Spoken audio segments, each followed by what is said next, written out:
Welcome back to Guru Beauty. I am Jodie and today I'm going to share with you my very favourite beauty products from the month of August. I will apologise before we get started for the noisiness. There is quite a bit of heavy rain going on outside, so if that interferes with the noise, I do apologise. I have a bunch of makeup and without any further ado I will start lucky dipping to let you know all my favourites. I have a few misses for the month as well at the end, so stay tuned for that. First up, I do wish that Tarte was a lot easier to get a hold of here in Australia, but I do have to share with you this palette that I bought in an American haul, I think actually. This is the Tarte Showstopper Clay Palette. It has a bunch of eyeshadows and what typically would be used for the face, a highlighter, a bronzer, a blush. I've been loving this palette for my eyes. I've been using these face powders as well on my eyes, and it's just a beautiful range of shades. I'm not wearing that one today, but it is a beautiful palette. And Sephora is opening up a new store in Macquarie Centre in New South Wales as well as in Melbourne very, very soon. Hopefully they'll have an online store too and be opening up many more stores. But if you are able to get your hands on Tarte at all, the Showstopper is an absolutely beautiful palette. Another one which has been a big surprise is one that I've heard many, many wonderful things about, but I just wasn't sure if it would be my thing. Good for my skin, and I've been so pleasantly surprised by this. It's the Sunday Riley Effortless Breathable Tinted Primer. People rave about this one online for the beautiful finish it gives. It really doesn't give you very much coverage, but what it lacks in coverage, it just makes up for in finish. I find that this is just a beautiful product on my skin, either underneath makeup or on its own. On the weekend, I am so happy with my skin now these days, with my skincare regimen working so well for me, and I could wear this. I do wear this on its own with just a little bit of powder in the T-zone to set. It's a really lovely finish. I find that it's smoothing, just a really healthy, hydrated finish on my skin. Really nice. They say that it's a sheer and lightweight, effortless, breathable tinted primer that oxygenates and plumps your skin, making it a smooth, flawless surface for precise foundation application. Multi-purpose formula leaves your skin polished and youthful with a touch of radiance. I really enjoyed it both alone and with foundation and would definitely recommend that. Moving to the drugstore now, these palettes from Maybelline, the Master Sculpt Contouring Palettes, I've really been enjoying these. I have filmed a Fresh and Luminous drugstore tutorial recently. I'll include a link to that one down below. In that one I showed you how I use these palettes for using them as eyeshadow, and they work beautifully. They are also very nice on the face. For those of you fair or light-skinned ladies, they do have a light medium, and then they also have a medium dark palette. Nice thing about this one is that the contour really is not too warm, which is just perfect. So I do recommend these palettes. You've got a highlight and a bronzer in one. The highlight is not glittery, it's not particularly shimmering, it's just a more subtle highlight, which is, you know, perfect for everyday use. Another inexpensive product I want to let you know about. I went into my local Price Attack to check out their new foundation. Aussie girls are apparently loving one of their new long-lasting foundations from designer brands. I also picked up one of their pressed face powders. This one is described as Firming Age Revive Pressed Powder. They also claim flawless coverage, and I think they've got maybe 3 different shades available here. I chose the shade 712 True Beige. This brand does not test on animals, and it is designed in Australia but made in Taiwan. It contains, let's see, fine grain mica, starch, mica, titanium dioxide. If you are someone who does not like talc in your powders, this may be one to check out. This is one of those products that does give you coverage so you can wear it on its own. This would be a great one for wearing over the Effortless Tinted Primer or any other sort of light moisturizer, light coverage product. This also is a great finishing product that is, I find, quite smoothing over any foundation. If I'm going for a dewy look, I'll still powder down my T-zone, and this one is a really nice one. It's relatively smoothing and a good color match for me. So I wanted to let you know about that because I'm sure it retails for less than $15. And I am wearing the designer brand's powder today. A foundation I've been absolutely loving this month would be the Urban Decay Naked Skin Foundation. This one I had to go deep diving for into my drawer, and it just reminded me of what I love about this foundation. This is one of those watery textured, very, very lightweight foundations. This one came out a few years ago. Many more have come out since, and I don't think anything that's come out works any better than this. This is a beautiful formulation of foundation. They say that it's a weightless, ultra definition liquid makeup. It's peptide infused, it's light diffusing and paraben free. This is a lightweight foundation that builds up beautifully to give you great coverage. And what I love about this foundation is that it gives you a lovely dewy finish without being too oily, and it's smoothing. It's a dream come true. I love this foundation. It really is gorgeous. And of course, Urban Decay is so much easier for us Aussies to get our hands on now at Mecca Maxima or online at mecca.com.au. And I am wearing Urban Decay's Naked Skin foundation today. Another deep dive into my drawers revealed this favorite of mine and one use, and it reminded me of how much I love and adore this product. It's pricey, it's from Guerlain, and it is their bronzing powder mist.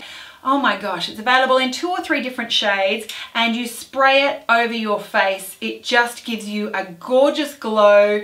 It's just a gorgeous product. With any spray, you want to be careful that you're not spraying a whole lot in your hair or on your clothes, but it's beautiful, beautiful, beautiful. If you don't mind spending a little bit of money for it, go and give it a try. Test it out in store. It's smoothing. It's glowy without being too dark. I think this is the medium shade for me. I cannot say enough about this bronzing powder mist from Guerlain. If you can get your hands on it, it's just divine. It's holy grail for me. So more products I've been enjoying. This is from Australian brand Becca. This one came out I think about 6 months ago, and it's their under eye brightening corrector. They also came out with a concealer at the same time, but this is the brightening corrector. What I love about the corrector is that it is a light pink shade, so you can see it's going to give you brightening, but I find that it's a nice one also for keeping your under eye hydrated. I find that that is beautiful for helping to cancel out the darkness under my eyes and then putting concealer over the top. So hydrating and brightening, a really nice product I've been quite enjoying, and I would recommend checking that out. And then speaking of concealer, I may have mentioned these in recent monthly favorites, but I really have rediscovered my Maybelline Instant Age Rewind Dark Circle Erasers. I originally bought the light, and then I thought, you know, I think that's just a bit ashy, a bit washing me out on the face. So then I bought the medium. The medium is a much better match to my actual NC25 face shade, but I'll use them interchangeably under my eyes. I'll use a bit of the medium, a bit of the light. I find that the light is a beautiful face highlighter, you know, where you go down your nose, around your forehead, cheekbones, even along your jaw or chin. Both shades, the light and the medium, beautiful. They give a lovely finish. It doesn't cake up, and it just blends beautifully with great coverage. So I would recommend those ones from Maybelline. This one is from Chanel, from their Fall 2015 collection. It's their long-lasting waterproof eyeliner, and this one is in the shade Ardent. Ardent I'm wearing on my lower lash line and my waterline today. It's just a beautiful bronzy shade. If you have tried Chanel liners in the past and you have found that they haven't been too creamy or very nice to work with, this formula is much different. It's very creamy. It's a beautiful bronzy shade, and I've loved it for my lower lash line, my waterline, also my upper lash line. Beautiful. Definitely check that one out. And then this one I've been sent by a brand called Inika. Inika is an Australian organic brand. It is cruelty free, and they sent me a few different products to try. This is their mineral eyeshadow in the shade Peach Fetish. I think you can get Inika from Maya, but I'll include links down below anyway. Comes in a little sifter form jar. You can see it's just a beautiful shimmery bronzy type peach. I am wearing this one on my lids today so that you can see, but I am also wearing it another way. Underneath my foundation, I actually pumped a little bit of Inika's Truly Organic Pure Primer, and this is a really nice primer. I am wearing that today, and I mixed it with this mineral eyeshadow. So think about that. If you've got any kind of loose highlighters or loose eyeshadows that you want to experiment with, mix it with your primer. Get experimental. I thought that the finish was really actually quite lovely. Putting foundation over it meant that, you know, my face wasn't overly bronzy peachy colored. I just had that lovely sort of radiance coming out from underneath. Actually, what I'm wearing is Inika's primer with the mineral eyeshadow mixed in. I am also wearing the Urban Decay Naked Skin foundation, and then I have used the designer brand's Firming Age Revive pressed powder. So a lot of these favorites I've shown you today, I am certainly wearing on my face, so you can see what they look like. A couple more favorites, and then I'll share with you a few misses. This one is just divine. Now, I am doing a few sponsored videos with Olay this year. You would have seen a couple. I am absolutely honest when I tell you how much I've really enjoyed the Olay Regenerist Miracle Duo, the Miracle Boost Youth Pre-Essence coupled with the Micro Sculpting Cream. But I'm starting to explore that line quite a bit deeper. I've been to Priceline, I've bought a bunch more of their skincare, including their CC cream, different things like that. But this one was sent to me by Olay, and this is the Olay Regenerist Revitalizing Thermal Mini Peel Treatment. This has glycolic acid and microcrystal complex. It's divine. I've used a warming masky scrub from Dermalogica before, and it's gorgeous. This is affordable, it's widely available, and it's divine. Divine. You put it on your face, it's instantly warming, and you just kind of scrub it in. You massage it in all over your face, you mix in a little bit more water, and it's basically giving you what they describe is a mini peel. It's just a lovely exfoliating product that you can use every day. I love that warming effect. It's so beautiful. It feels so luxurious. Thoroughly recommend. Love this product. This video is not sponsored. Absolutely a true reflection of my thoughts of that product. I hope that you know that everything that I do on this channel, sponsored or not, is 100% genuine, my honest opinion. And I make that very clear with any company that sends me any product, any company that I speak with. You are my first priority. Trust and honesty is my first priority. So please know that. I love that product though. It's awesome. 3 lip colours I've really been enjoying this month. This is them swatched on my hand. First up, we've got a lip parfait from Laura Mercier. She launched, I think, 10 to 12 shades, maybe a month or two ago. I was sent this one in the shade Sinful. It's just a gorgeous everyday neutral. They remind me a little bit of Revlon's lip butters in that they're moisturising and hydrating with a bit of shine on the lips, but they pack a whole lot of colour. Really, I'm so impressed with Laura Mercier's lip parfaits. They're beautiful, beautiful, and I love this shade Sinful. Next up, I've got 2 products from M.A.C. This is M.A.C's new matte lipstick in the shade Whirl. They have added that to the permanent collection, so please don't worry if you've missed out at the counter. It will be coming back for sure. I am wearing Whirl on my lips today, so you can see what that looks like. Very comfortable mattes from M.A.C. They're not drying, they're very comfortable on the lips. They pack a whole lot of colour. One swipe and you are done. Whirl is a lovely, very on-trend colour right now. It's nice, I like it.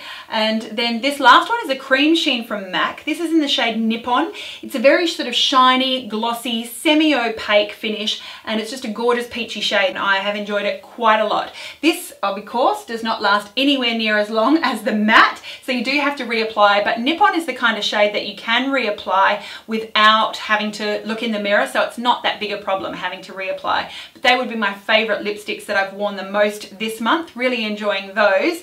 And now I've got 3 misses to share with you this month, and while we're on the subject of lipstick, I do have a M.A.C lipstick that is probably the worst I've ever tried. This one is a retro matte formulation, and it's in the shade Runway Hit. I loved the swatch. You can see it's a beautiful peachy shade in store, but there's something disgusting about this formula, or that mixes with my lips with this formula. It's like got a powdery, chunky, cakey formulation. Even if you're trying to apply it in one layer very lightly to your lips, you just get a cakey, chunky, uneven, patchy finish on your lips that's just, ugh, it's not nice. So Runway Hit, unfortunately, gorgeous shade, cannot recommend, a definite miss for me this month.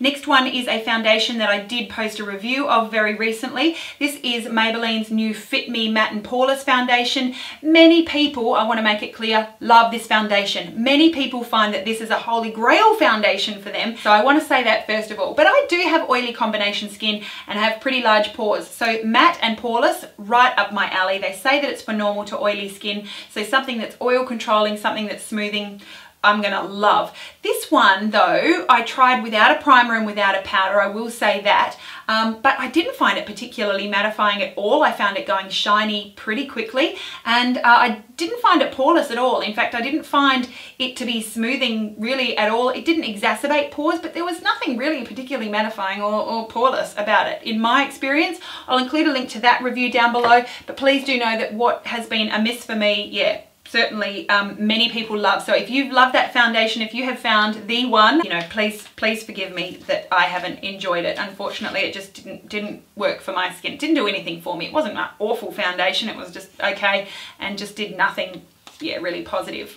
Next one are some new palettes that Australis has released. They have an original A.C. on tour contouring and highlighting kit. Many people found that original one difficult to blend, quite powdery, quite dark for those medium to lighter skinned ladies. And for some reason, Australis has launched another 2 versions of that same palette in a medium and a dark range. And I don't understand why something that's already quite dark for many medium to lighter skinned ladies would be, you know, followed up by even 2 darker palettes. That's interesting. But for many of those of you who are regularly ignored at the drugstore in terms of foundation shades, I hope that you find that these are a good addition to the range. You'll see when you look at the medium and the dark is that they are obviously darker than the original. They are quite warm in shade as well. I just bought them because I was really curious. They didn't have testers on hand and I wanted to be able to review them for you. And what I found is that the formulation definitely did kick up quite a bit of powder. Just the touch of a brush kicks up quite a lot of dust. And these are definitely too warm for me. I'm not a medium to dark complexion person, I'm a medium. I didn't like the formulation though. Now, I did give these a try as eyeshadows, but they disappointed on the eye as well. They are great warm shades, but they're not easy to work with. They're not easy to blend. They're not, you know, super buttery. They don't sort of go on the eye easily, and I therefore cannot recommend, I don't know, either of these palettes. Please let me know if you are darker skinned, if you've tried these, and what your thoughts are. I would love to hear from you. But that is it from me. Thank you so much for watching my little favorites video today. I hope that you have a gorgeous day, and if you have a moment, please do let me know what favorite products you have used this month and what you loved about it. I always love to read your comments. I hope that you have a gorgeous day. I will see you again really soon, but until I do, please remember you are beautiful. It is one thing to look at though. Make sure you be it, and I will see you again really soon.